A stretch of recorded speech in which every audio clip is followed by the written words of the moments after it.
Assalamualaikum warahmatullahi wabarakatuh. Sampurasun wargi dulur baraya sadayana tepang dangudi sareng simkuring Mang Ian dina acara anu maneh nyaeta dongeng Sunda. Dongeng zaman kiwari ala kiwari anu nyarioskeun sakur kahirupan mangsa bihari atanapi kabaheulaan. Kumaha dararamang palawargi sadayana atuh mugia aya dina ginanjar kawilujengan rahayu berkah salamet amin ya Allah ya robbal alamin.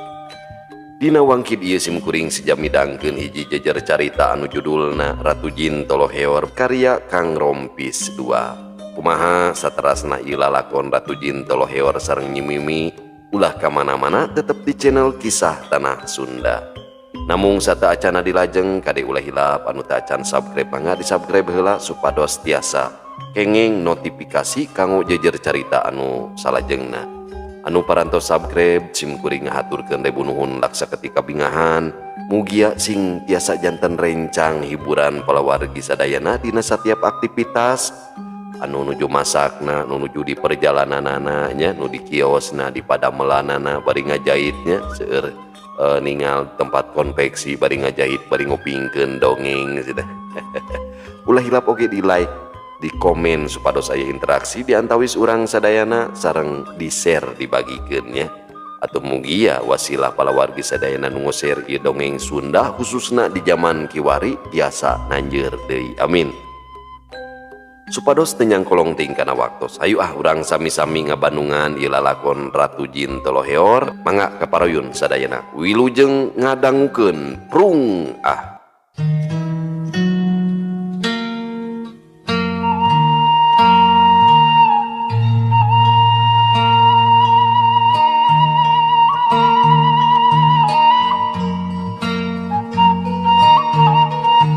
Kebat lumpatna Kunti Caci manehna muru kabeh katuhu nu maksudna rek muru pakebonan lebah dinya mah laleueur lantaran kekep ku tatangkalan sorodot blug Kunti Caci teh labuh nang karak bengkang.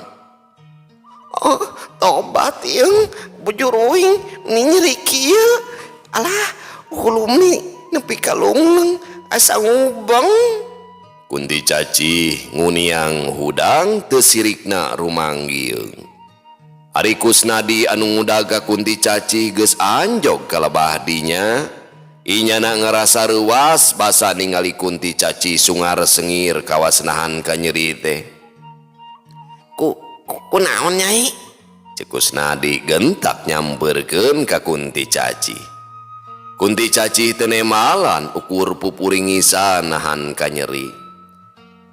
Hapunten bongan nyai bet lumpat atuh dah. Nya ku akang teh diudag. Ceuk Kusnadi deui sanuk-sanuk ka Kunti Caci. Kusnadi nuturkeun Kunti Caci anu leumpang kabeh sisi duanana gukek dariuk. Sakali deui engkang hapunten. Pokna Kusnadi bari neuteub ka Kunti Caci.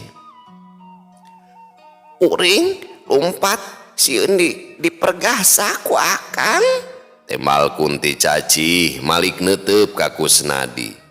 Panona anu boloto teu ngiceup. Maksudna dipergasa kumaha ieu teh? Anaonan atuh tadi susur sasar kana awak kuring. Kuring bolon keneh Kang. Can bale kuringna. Can head. Awak sote anu gademul tapi umur mah da karek nincak rumaja. Walon Kunti Caci ngabejakeun kayaan dirina. Teu aya maksudna naon eta mah ukur nembrakeun rasa kasono we eta mah. Walon Kusnadi mere alesan. Sono kumaha? Lain sono tapi nafsu akang mah.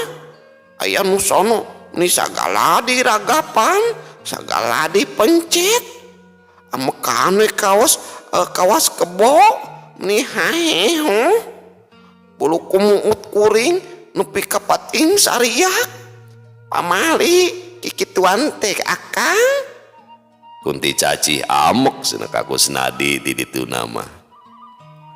Nyang akang aduh rumaos lepat Ayo atuh urang ka bumi akang di mah paroek paur aya Kunti ke. Ceuk Kusnadi bari cengkat. Suku kuring tijalikeun nyeri leumpangna. Walon Kunti Caci ngusapan sukuna. Bios ku akang di pangku. Kusnadi mangku awak Kunti Caci bari terus bae indit tidinya. Kunti Caci ukur ngahenen sirahna nyarane kana dada Kusnadi. Karek oge sababaraha lengkah leumpangna aya nu ngagayabag terus bae euteup hareupeun Kusnadi megatan jalan. Pugu bae Kusnadi jeung Kunti Caci rareuwaseun. Neneng ceuk nu megatan jalan nu tayalian eta teh Kunti reuwig babaturana Kunti Caci. Kusnadi nyidik-nyidik ka Kunti reuwig, breh atra pisan katingali ku Kusnadi lamun eta teh jurig Kunti. Atuh rai bulu pundukna pating puriding beungeutna sepak meh taya getihan. Jurig ceuk Kusnadi bari panonna buncelik. Blug awak Kunti Caci dibebeutkeun, inyana mah lumpat ngaberengbeng, notog-notogkeun maneh bari gogorowokan menta tulung. Tolong!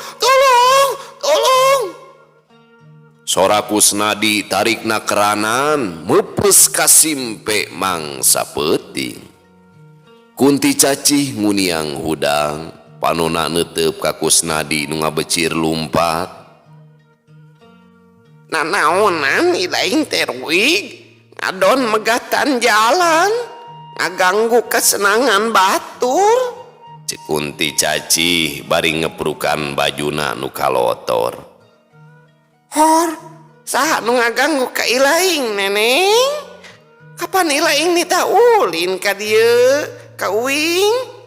Tapi basa nepi ke tempat ilaing, si laing teh suung. Ya uing teh hiber neneangan ilaing, kasampak ilaing keur di papangku ku manusa. Kitu neneng.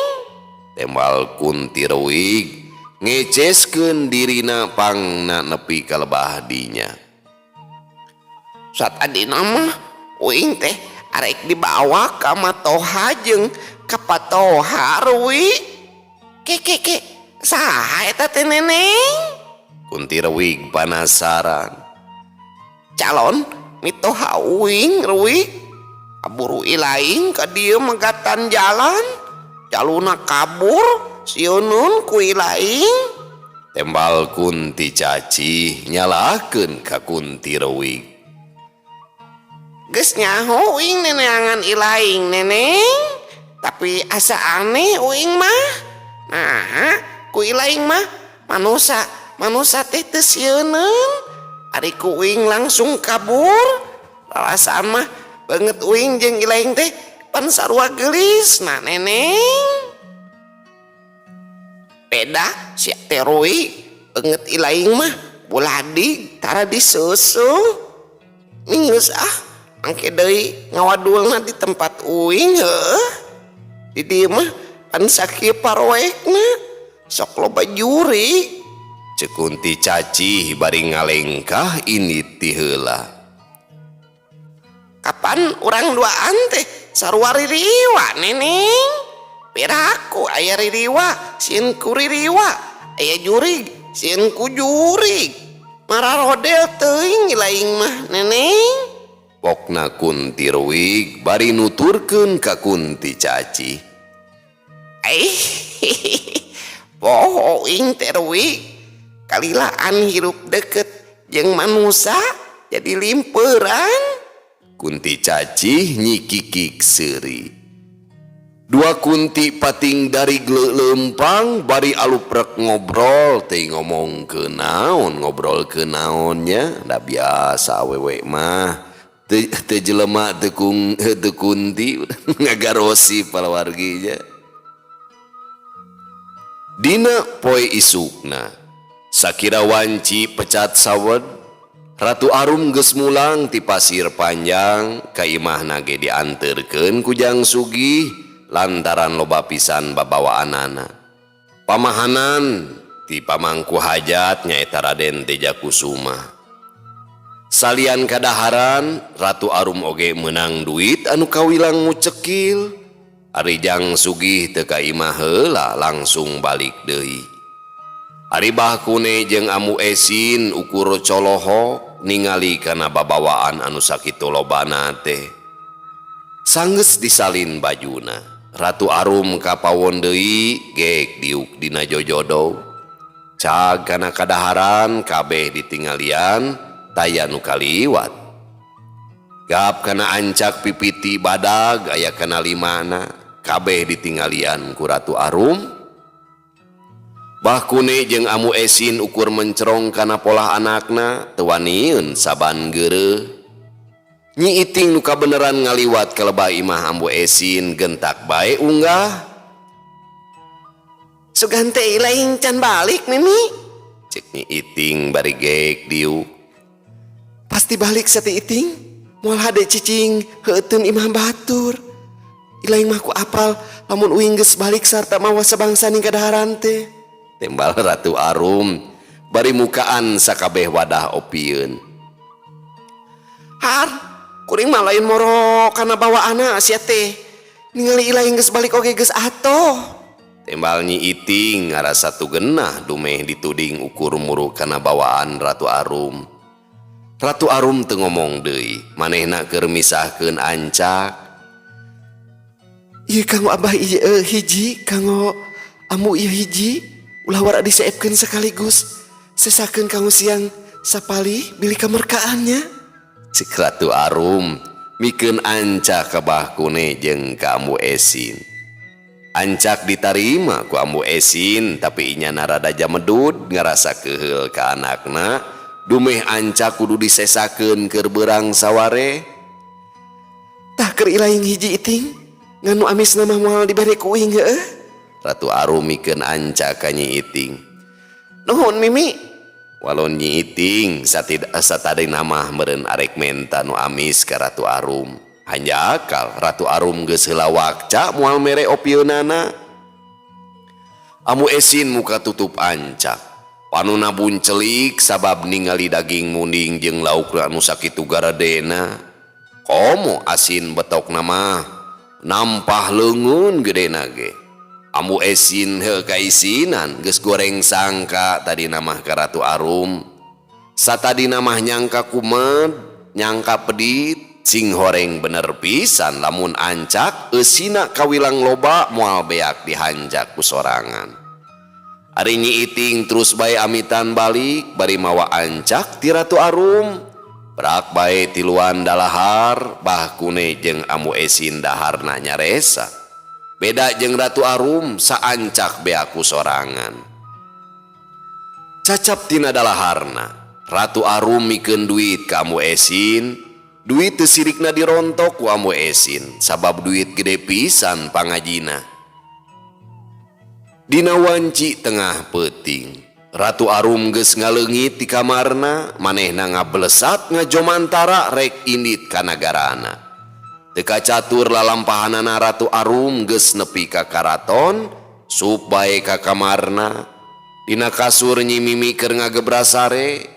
Lalaunan Ratu Arum ngadeuketan ka Nyi Mimi.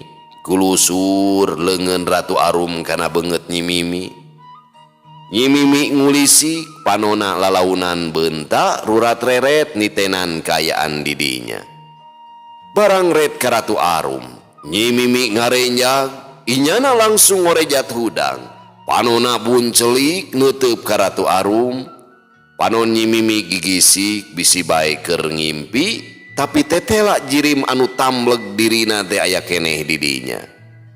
Nyi Mimi rutret kaluhur ka handap ka Ratu Arum bet kawas ningali dirina dina kaca eunteng.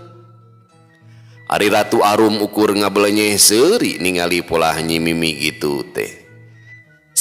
Sa anjeun teh, cek Nyi Mimi maksakeun tumanya bari pinuh rasa kasieun.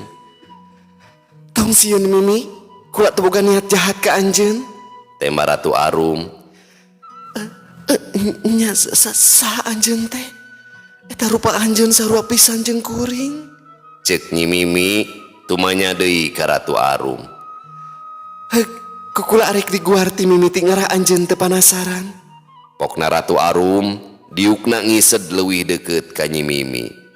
Ratu Arum teu miceunnan waktu lila ngan barabat bae nyaritakeun samangsa indit ka alam manusia.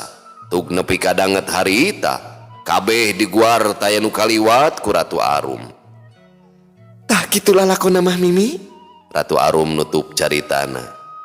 Sajongjonan mah Nyi Mimi ngahuleng asa teu percaya kana dedengeanana. Tapi najan teu percaya oge kabeh geus ngabukti manehna kiwari keur aya di alam jin. Komo cikeneh pisan manehna jug aya di alam manusia deui sarta papanggih jeung indung bapana. Samalah mah kungsi jadi ronggeng. Nu hartina kabeh nu kaalaman ku dirina tayalian polah Ratu Arum. Nu antukna mah Nyi Mimi bisa narima kana kenyataan jeung bisa ngarti kana naon anu keur kajadian. Nyangakeun semah pangabaktos Kanjeng Ratu. Hapunten jisim abdi tos kumawantun. Cek Nyi Mimi nyembah ka Ratu Arum sabab geus apal lamun Ratu Arum teh anak raja nagara Cakrabuana. Montong nyembah, anjeun teh geus jadi adik acek. Anjeun teh sarua jeung diri acek. Sarua jeung diri acek kene. Moal aya nu bisa misahkeun. Kitu cek Ratu Arum ngahulag ka Nyi Mimi sangkan ulah nyembah ka manehna. Janten kedah kumaha atuh salajengna acek? Cek Nyi Mimi tumanya ka Ratu Arum banget ku panasaran. Kieu Mimi, nu apal kana ieu perkara mung ukur urang duaan. Kabeh oge taya nu apaleun. Acek keur neangan tarekah sangkan Kanjeng Rama sareng Kanjeng Ibu bisa tumarima ka urang duaan. Pangpangna mah ka anjeun Mimi. Kitu deui pikeun di alam manusia. Bakune jeung ambu esin kur bisa narima ka urang duaan. Pokona mah rusia ieu nu apal ukur urang duaan Mimi. Cek Ratu Arum mereka cindekan ka Nyi Mimi.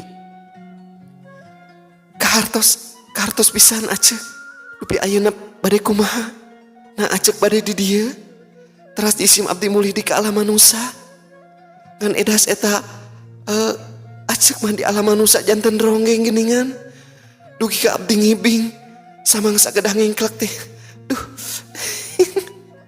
Dua wanojanu sarua gelisna pating serengeh seuri. Keun bae itung-itung diajar Mimi. Sok komo samangsa ngoronggeng mah loba kadaharan. Resep pisan acek mah. Ngan eta aya lalaki nu ngaranna Inggi mere surat keur anjeun Mimi. Ku acek teh dibalesan bae sakainget. Lantaran acek mah teu arapal kanu kararitu. Kitu cek Ratu Arum ngabejakeun perkara surat ti Raden Inggi keur ka Nyi Mimi. Beungeut Nyi Mimi nyeak beureum kaisinan ku Ratu Arum. Teu sawios acek, ke oge bakal penak deui sareng abdi. Ayeuna anjeun geus apal segala rupana, moal jadi pikiran. Wayahna anjeun mah di dieu heula ngawakilan acek jadi ratu. Ngan samangsa Kanjeng Rama sareng Kanjeng Ibu tos mulih deui ka dieu. Wayahna acek bejaan, cukup gerok ngaran acek ku batin anjeun Mimi. Ayeuna acek arek balik deui ka alam manusia. Pokna Ratu Arum nunda talatah ka Nyi Mimi. Unjuk sumangga acek, ku jisim abdi diestokeun pisan. Walau Nyi Mimi bari rengkuh, sanggeus silih rangkul. Ratu Arum ngaleungit ti dinya. Nyi Mimi ukur gogodeg asa elok kene ku eta kajadian. Tapi manehna geus ngarasa regreg sabab nu jadi kabingung pikeun dirina geus kanyahoan lalakonna. Nyi Mimi kacida bungahna bisa patepung jeung Ratu Arum teh. Sokomo beungeut jeung tangtungan Ratu Arum tamleg pisan jeung dirina. Hatur nuhun Gusti, pangdoa jisim abdi tos diijabah. Kasesah ngawitan nyingrai, kabingung nungtutan teu aya. Salir abdi janten geulis campernik danding widadari sami pisan sareng si acek ratu. Kitu gerendengna Nyi Mimi muji syukur kanu agung tumampi kana takdir tinu maha kawasa. Hawa isuk kacida tirisna, nyelecep tiis meh parat kana kulit. Sakumaha biasa isuk-isuk Ratu Arum keur siduru nying hareupan hawu anu ngadederek ruhai. Amu tos asak sangu teh margi tos lami. Ku abdi bade dijahit itu abdi bade ngahanetkeun daging munding sareng lauk. Ratu Arum bari muka tutup aseupan. Sok bae tamblokeun kana boboko Nyai. Walon Ambu Esin bari ngeserkeun boboko. Aseupan dijahit ku Ratu Arum, burulu sanguna dibahekeun kana boboko. Sangu gancang bae diakeul ku Ambu Esin, Ratu Arum mindahkeun seeng ka sisi parako, cag kana katel terus bae ditagenkeun kana luhur hawu. Rengse diminyakan, daging munding tina ancak terus bae digoreng deui. Lauk nama kanggo amu sadayana, sok bae ku amu goreng. Cek Ratu Arum bari ngawadahan daging munding tina katel kana piring. Ratu Arum pindah diukna, cag kana sangu terus bae ngalas sabekuk, kawas tukang jinggul keur mumuluk. Ambu Esin ukur meletet kana daging munding dina alas anakna. Inyana nyokot lauk tina ancak terus bae digoreng. Ke, ari ieu endog meri moal di dahar kitu Nyai? Cek Ambu Esin bari mencrong kana endog meri dina ancak aya kana opatna. Moal amu sok bae kanggo abah sareng ambu. Tema Ratu Arum jongjon ngaleuhak dahar jeung daging munding. Ratu Arum teu beukieun kana endog meri lantaran hanyir. Ambu Esin ngarasa bunga ngadenge kekecapan anakna. Hatena rada kaubaran dibere endog meri teh. Satadina mah hayang dibere hayang nate dibere daging munding. Kulup endog meri dicokot tilu ku Ambu Esin, disesakeun hiji keur salakina mah. Licik. Heuleut sawatara waktu, Bahkune geus balik di tampian, tapi bari mawa cawu sasikat jeung opieun, gek diuk deket pamajikanana. Natas di mana abah? Eta mau cau jeung opieun. Cek Ambu Esin gasik tumanya ka salakina sabab pulang di tampian tapi bari mawa kadaharan. Tadi teh panggih jeung tua kampung Mang Muhdi di tampian, inyana nitah ka kami nyimpang heula ka imahna. Nya kami teh babarengan we ka imahna. Mang Muhdi teh netelakeun arek ngawinkeun anakna dina poe isukan. Nya eta anakna Nyi Dasimah rek dikawin, rek kawin ka Jang Ogin urang lemur peucang. Temal Bahkune ngabejakeun ngeunaan tua kampung nu rek ngawinkeun. Har, kadenge mah cenah minggu isukan deh kawinna teh. Nah, bet jadi isukan. Cek Ambu Esin ngarasa kaget sabab beja anu katarima ku manehna mah tua kampung rek ngawinkeun anakna teh minggu hareup. Bener pisan satadina mah arek minggu hareup ngan Mang Muhdi teh netelakeun. Lamun inyana hayang nanggap ronggeng mapak balebat, nya ronggeng anak urang si Nyai. Mang Muhdi nepungan ka pupuh ronggeng nyaeta Jang Sugi. Cek Jang Sugi, ronggeng mapak balebat boga waktu rini ukur poe ayeuna jeung isukan. Sabab ayang pisan nanggap ronggeng nya Mang Sadi ngarobah rarancang pikeun poenan kawin nyaeta jadi poe isukan. Samalah mah Jang Sugi oge mung dibayar eta teh heukeun bae cenah asal dibere dahar oge geus cukup. Piraku salemur teuing mah make kudu mayar sagala. Tak kitu lalakonna mah. Kitu cek Bahkune nerangkeun sagala rupana ka Ambu Esin. Kaharti ari kitu mah barina di lemur nagrak tacan kungsi aya nu nanggap ronggeng. Lamun geus paheut kitu mah amu arek ka imah tua kampung arek babantu di ditu. Hayug bae ka ditu. Ke ari si Nyai ka mana? Cek Bahkune deui sabab teu ningali anakna aya di dinya. Di kamarna tas mulang dahar. Temal Ambu Esin inyana ngojengkang ka jero rek salin bajuna. Ambu Esin rek ka imah tua kampung rek babantu dinu hajat. Disaprak aya ronggeng mapag balebat di lemur nagrak. Ngaran lemur nagrak geus kawentar ka unggal wewengkon. Lamun aya nu ngaku urang lemur nagrag geus tang tu bakal ditanyakeun teh perkara ronggeng mapag balebat. Utamana mah perkara si panggal muih, sakabeh urang lemur nagrag ngarasa reueus lemurna geus kajojo ka unggal kademangan tug nepi ka kabupatian. Pon kitu deui, kabahkune jeung kamu esin kacida dihurmatna ku urang lemur nagrag. Sokomo kanyi mimi mah kacida ngajinan pisan geus dianggap mawa seungit pikeun balarea utamana mah ngaran lemur nagrag. Samang sabah kune jeung amu esin geus taya di imah, Ratu Arum kaluar ti kamarna basa ningali aya cau jeung opieun di pawon, dekul bae di dahar nepikeun ka teu nyesa. Lemur nagrag karasa leuwih haneuteun tibatan sasari. Dina poe ieu pisan di imah tua kampung rek aya hiburan ronggeng mapag balebat. Papanggungan keur pintonan keur dijarieun ku urang lemur. Pon kitu deui nu rek lalajo geus mimiti daratang. Sok sanajan pintonan ronggeng lumangsungna dina wanci peutingna, ari nu daratang ti unggal wewengkon nu meunang beja lamun di lemur nagrag aya pintonan ronggeng mapag balebat. Nurek ngadon daragang ngalabring di jalan bari naranggung daganganana. Barudak ngadadak jaligrah sarua ngarasa bunga arek aya hiburan di lemurna teh. Indung bapana teu sirikna ti hot-hat ngayakeun duit keur jarajan budakna. Bahkune jeung amu esin araya di imah tua kampung babantu sagawe-gawe. Pamiarsa sadayana, waktosna parantos teu nyekapan deui, cag urang tunda di hanyuang siang, urang teu di handeuleum sieum paranti nyokot ninggalkeun mangsa datang kasampet deui. Insyaallah urang lajengkeun kana episode anu ka-30 dina video anu sanesna. Wallahu muwaffiq ila aqwamit thoriq. Wassalamualaikum warahmatullahi wabarakatuh.